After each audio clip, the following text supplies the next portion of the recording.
স্বপন মজুমদার সম্পর্কে জানতে গেলে তার এলাকায় যেতে হবে, শুনতে হবে। স্বপন মজুমদার তার লাইফে কোনো ধরনের দুর্নীতির সঙ্গে যুক্ত নেই, আর কোনো ধরনের দুর্নীতিবাজকে আপোষ করে না। আগামী দিনে এই তৃণমূলের দুর্নীতিবাজদের শিখিয়ে দেবে যে কিভাবে শাসন করতে হয় আর কিভাবে সন্ত্রাসীদের দমন করতে হয়। রঙের উৎসবের আগের রাতে এসে পৌঁছেছে লোকসভার টিকিট পাওয়ার সুখবর।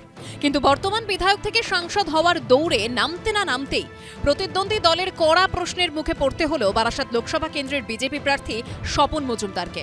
পুরনো একটি মাদক মামলার সূত্র ধরে বনগাঁ দক্ষিণের বিজেপি বিধায়ককে আক্রমণ করতে উঠে পড়ে লাগলো তৃণমূল। নিজের এক্স হ্যান্ডেলে এই পোস্ট করে বারাসাত লোকসভার বিজেপি প্রার্থীকে নিয়ে প্রশ্ন তোলেন তৃণমূল মুখপাত্র অরূপ চক্রবর্তী। লেখেন, দেখুন তো এই হেরোইন পাচারকারী বিজেপি নেতাই বারাসাত লোকসভা কেন্দ্রের প্রার্থী স্বপন মজুমদার কিনা? এ তো রীতিমতো ইন্টারন্যাশনাল ড্রাগ ডিলার। তাহলে আসাম পুলিশ মাদক পাচারের অভিযোগে একে গ্রেপ্তার করেছিল তখন।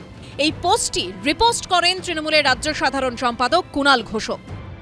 হেরোইন পাচারের দায়ে গ্রেপ্তার হওয়া জেল খাটা স্বপন মজুমদারকে প্রার্থী করে বিজেপি কি বার্তা দিতে চায়? যে আগামী দিন পার্লামেন্টে গিয়ে বেআইনিভাবে হেরোইন পাচারকে আইনসিদ্ধ করার জন্য বিল প্রণয়ন করতে চাইছেন নরেন্দ্র মোদীরা? ওসব মিথ্যা, ফেক। প্রতিদিন সকালবেলা একটা করে ফেক করে প্রমাণ করতে পারবে। টিএমসি এটুকু এই বোধ বুদ্ধি হয়নি, তারা মিথ্যা মামলায় ফাঁসানোর পরে কোর্ট যাকে বাইজেত বরি করেছে, নির্দোষ প্রমাণ করেছে, তারপরে সেই বিষয় নিয়ে কথা বলে লজ্জা করে না?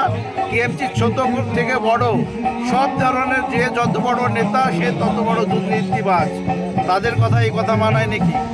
তৃণমূলের শক্ত ঘাঁটি বারাসাত লোকসভা কেন্দ্রের রবিবারে বনগাঁ দক্ষিণের বিধায়ক স্বপন মজুমদারকে প্রার্থী করেছে বিজেপি। গত বিধানসভা ভোটে দাঁড়ানোর সময় নির্বাচনী হলফনামাতেও এই মামলার উল্লেখ করেছিলেন স্বপন মজুমদার। 2009 থেকে 2019 টানা 3টি লোকসভা ভোটে বারাসাত থেকে জয়ী হয়েছেন তৃণমূলের কাকলি ঘোষ দস্তিদার। 3বারের জয়ী তৃণমূল সাংসদকে এবার চ্যালেঞ্জ ছুড়তে ময়দানে নামানো হয়েছে বনগাঁ দক্ষিণের বিধায়ক স্বপন মজুমদারকে। দলের দেওয়া গুরু দায়িত্ব সামলাতে দোল পূর্ণিমার পুণ্যতিথিতেই রং মেখে প্রচারে নেমে পড়লেন বারাসাত লোকসভা কেন্দ্রের বিজেপি প্রার্থী। দেশ জুড়ে সিএ হাওয়ায় মতুয়া সমাজের প্রতিনিধিকে কাকলি ঘোষ দস্তিদারের ময়দানে নামিয়ে দিয়ে বিজেপি কৌশলী পদক্ষেপ করেছে বলেই মনে করছে ওয়াকিবহাল মহল। এই বারাসাত লোকসভা কেন্দ্রের অন্তর্গত হাবড়া, অশোকনগর, রাজারহাট, নিউ টাউন, বিধাননগর, মধ্যমগ্রাম, বারাসাত এবং দেগঙ্গা।